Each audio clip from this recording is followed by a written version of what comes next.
In this demonstration, I'll be showing the functionality of the Olap query function from Microsoft Excel. What I've done is I've created an Olap Exchange PowerOLAP cube using the Northwind database. I simply have three dimensions called Measures, Products, and Customers. In the Measures dimension, I have Quantity and Unit Price. I've created a default slice in which I'm looking at quantities by products by customers. If I recalculate, I can see that my values are such. What I'm going to do now is I'm going to drill through on a value in my PowerOLAP slice. For instance, I'm going to look at the total products value for Seattle. I'm going to right click and I'm going to do a drill through. I'm going to select just to look at the PowerOLAP value. I'm not going to drill through to the relational source for the initial implementation. I'm just going to drill through to the PowerOLAP detail elements. I select OK. As you can see, I've got my quantity for multiple products for multiple customers. Here's my total, and I can see each of the detailed transactions that make that up. Or multiple, rather not transactions, but points inside of PowerOLAP that make that value up.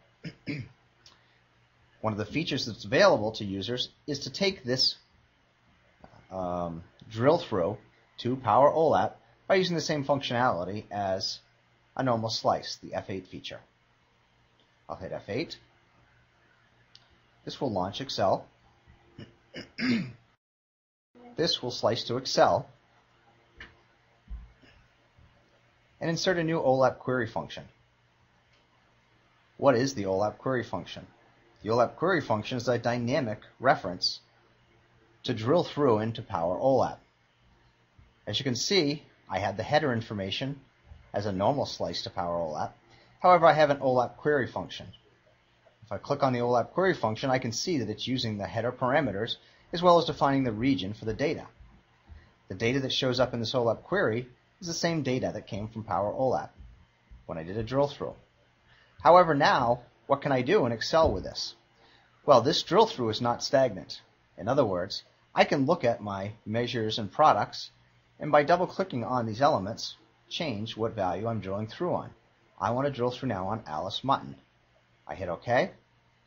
When I recalculate Excel, I can now see that there's one record, this being the sum record, this being the detail record. So there was only one valid value for quantity for Alice Mutton to Seattle, and that was to White Clover Markets for a total of 62 items. Okay? I can change any of these values. I can change quantity, the measure, to any other member I want, and I can change my products. Once again, and I can change my customers.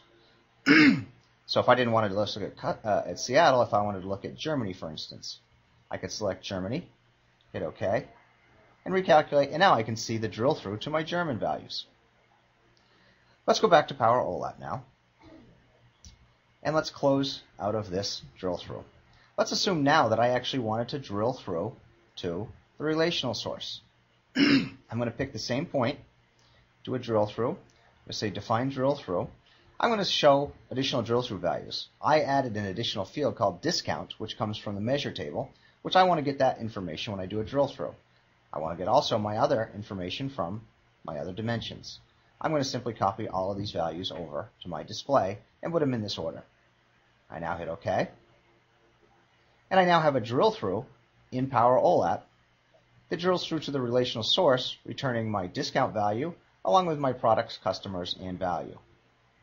I'm now going to slice this out to Excel as well. And as you can see, I now have an Olap query that's connecting through and returning relational data to me. Let's do something else here. Let's now change products from total products to Alice Mutton. I now recalculate. Now I have two records that make up the total value being 62, these two records being 20 and 42. This means that there were two transactional records that made up the value of 62. Let's look back at the old sheet. Let me change back to doing customers, Seattle. When I recalculate this sheet, we can see that there was one record that made up the value of 62.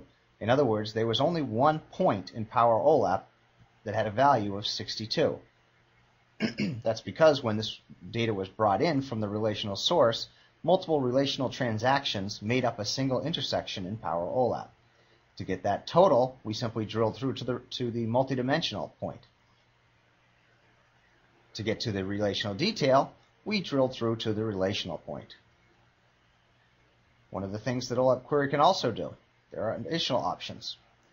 When you drill through to the relational source, one of the selection criteria is inserted into a particular row of your sheet. In this instance, it's row 7. This tells us what members we want to drill through to.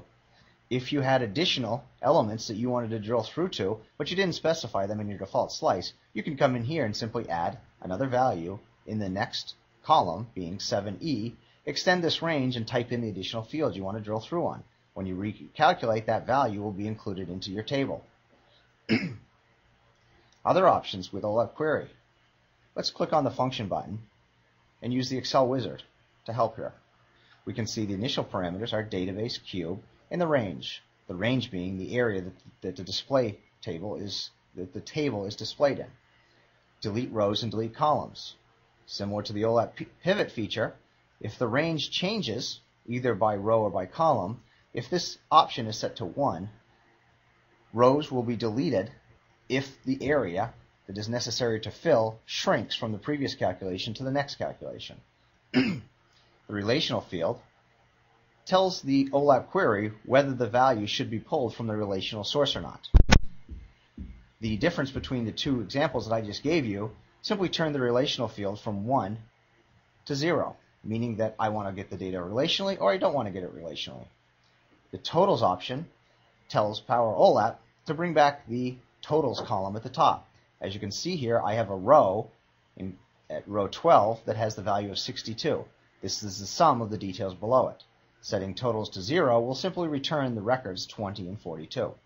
The values column determines if the value column in E is actually shown or not. You can do a drill through and not actually bring back any values.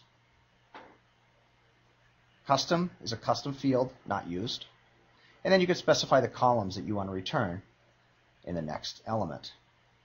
After that, you must specify the order of the members, the dimensions that you are looking for.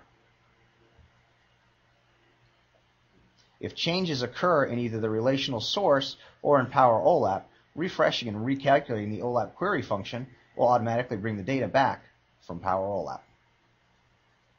When using an OLAP query function directly to PowerOLAP data, the data is actually dynamic.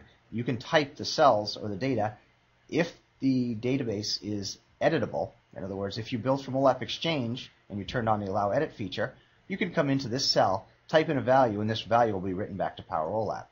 You can also do an OLAP query on a PowerOLAP cube that does not have a relational connection. However, you will not be able to perform a relational drill through using the OLAP query function.